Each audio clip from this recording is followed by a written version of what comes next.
சிகையிலே வந்து சினத்திலே வளர்ந்து பிரணவத்திலே வாழ்ந்து மண்ணாய் பெண்ணாய் மாறி மாறி வரும் மாறி. கடவுளுக்கும் காசு பணத்திற்கும் இப்படி ஒரு பிணைப்பா? உருவத்தால் வரமாட்டாள் என்ற உறுதியான நம்பிக்கை.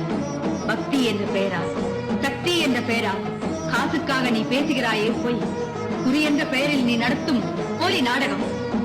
உனக்குள் இருப்பவள் அம்மனா, உன்னுள் பேசுபவள் ஈஸ்வரியா? உன்னை பார்த்தாலே தெரியுது நீ யார சூன்யக்காரி. உன் பார்வையிலே புரியுது நீ ஒரு மந்திரக்காரி. அது பாக்குறவங்க பார்வையை பொறுத்தது.